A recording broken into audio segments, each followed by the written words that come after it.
Hello people, this is Code Grind, and in today's video we'll be creating a JavaScript function to give draggable effect to any element of our page. So this is how the effect will look like. So we can drag this element anywhere in our page and keep it, and it will just stick to that position. So I know every one of you is eager to learn how to create this very cool and interactive feature to put it on your websites. So let's get straight into it.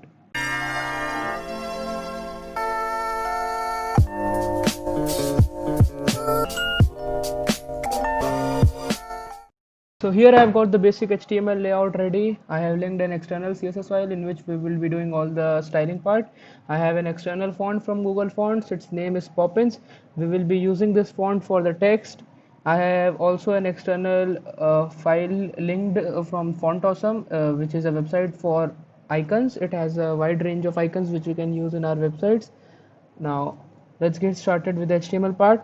So at first we will just need a button like this button. Type is equal to button, and the class will be, let's call it drag btn. So this will be our button, and inside that we will have our icon. So this is an icon from Fonts Awesome. So now as you can see, we have got this bars icon.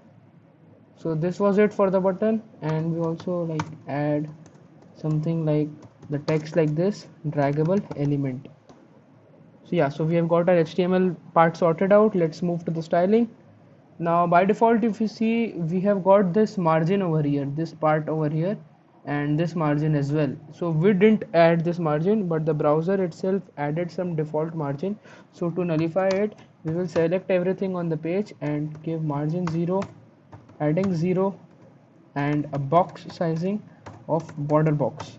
So this will nullify all the browser's default settings. Yeah, so this is sorted now. Now let's move on to the body part. Let's change the background color to something 2D, 2A, 3D. This is a background color which I like a lot. Let's change the color to white, and the font family to Poppins, which is the external font from Google Fonts, sans serif. Yeah, so this will be it for the body. Now let's position the H1. The text aligns center. It will horizontally align the H1 tag, and then let's give it a margin top of, let's say, 10%. Yeah, the H1 is now positioned perfectly. Now let's design drag button. Now for it, we need to give it a position of absolute so that we can position it anywhere. Now let's give it a height of 60 pixels and width of 60 pixels as well. Now let's give it a border radius of 50% to make it round. Yeah, so here we have got this. Let's change the background color to something like dark can. Change the color to white. Remove the borders from it, and also increase the font size a bit, like 1.4 em. Yeah, this looks good now. So now we also need to do one more thing. When I hover over it, the cursor should change to pointer so that it looks clickable. Cursor pointer. Now let's give it a box shadow. A box shadow of, let's say, 5 pixels, 5 pixels and 40 pixels blur, black in color. So we have got this as well. Now if I click on the button, you see we got this outline which doesn't look good at all. So let's remove the outline. The outline is also removed. Now this was all for the button designing. Now by default, let's position it to a top of 10% and the right of 0. Oh, it didn't get, oh, I forgot to put the colon here. So now we have got this positioned as well. Yeah, this was it for the designing part. Now let's get to the JavaScript part. So now for positioning it, what we need is, we need the position of the cursor. So to get the position of the cursor, I will show you there are some properties. So let me first write some code. So I add an event listener to window. So what this will do is, whenever the mouse is moved on the window, it will run this function. Let's pass the event is of mouse move, and let's just console.log the event. So now let me get to the inspect element and show you how this works. Console is here. Now if I move the mouse over here in the window, like see, we get all these console logs, and if I go to any one of them, you see here I have got something called e.pagex and e.pagey. So what these two tell us is, the page y tells us the position of the cursor from the top of the window, and the page x tells us the position of the cursor from the left of the window. So we will be using these two properties for getting the position of the cursor. Now let's remove it. So now let's first select our button, drag button by the document.query selector. Yeah, we've got it.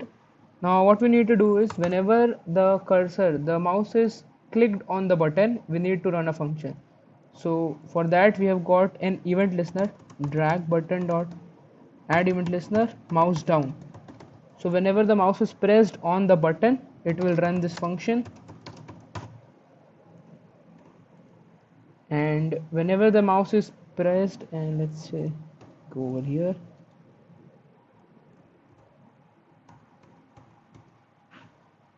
yeah.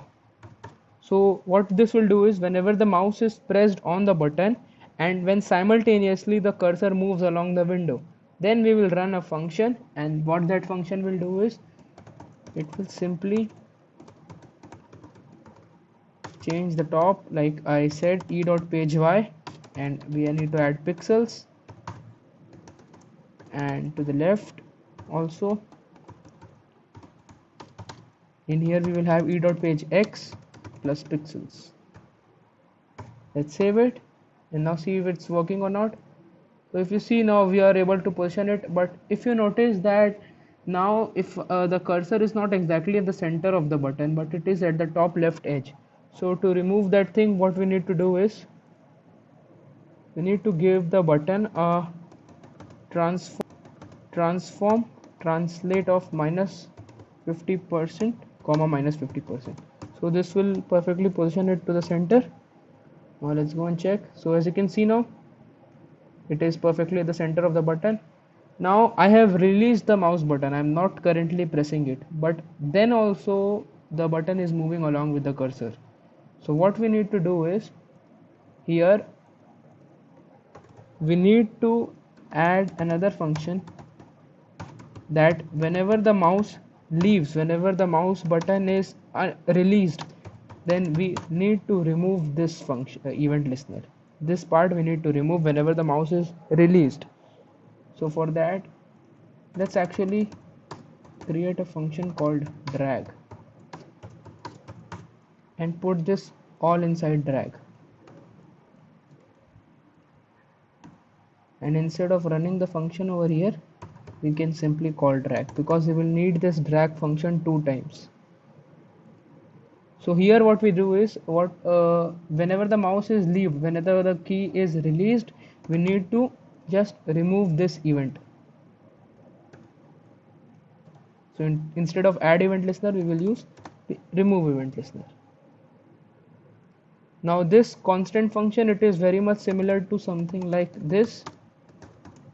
So if you are a user of ES6, you can use this function. If you want to use this part, you can use this part also. Let me comment this out for now. I will provide the source code in the link below, so you can use anything of what you prefer. Now let's check whether it's working or not. So here, when I press the key and I move it along, it's working. Now I release the key, and when I move the cursor, it's still not going. So what have we done wrong? Oh, what have I done wrong is, instead of mouse leave, the function should be mouse up. I wrote the wrong event. The event name should be mouse up, but I wrote mouse leave over here, so that was wrong. Now you see it's working. When I release the key, move the cursor, it's not moving along. So our function is working very fine. Yeah, this is working just fine. So this was it. Now I also will tell you how to give this effect to multiple elements. So let's say if I have another button, let's just copy this thing. Yeah, so now instead of query selector we need query selector all, because there are multiple elements in this class. Let's call them drag buttons, and now we will run a for each loop for drag buttons. And now let's put all of this inside of this. So now if you see, I have two buttons over here and both of them are draggable. You can style them differently, it's completely upon you. So this is how you can give this very amazing effect to any element of your page. You can use div, paragraph, anything you want, and the effect will apply to it. So I will provide the source code in the link below. I will give the link to the font awesome. I will also provide you with my personal kit code in the link below. And if you like the video, then don't forget to subscribe to the channel for more such amazing tutorials on CSS and JavaScript. And thank you for watching.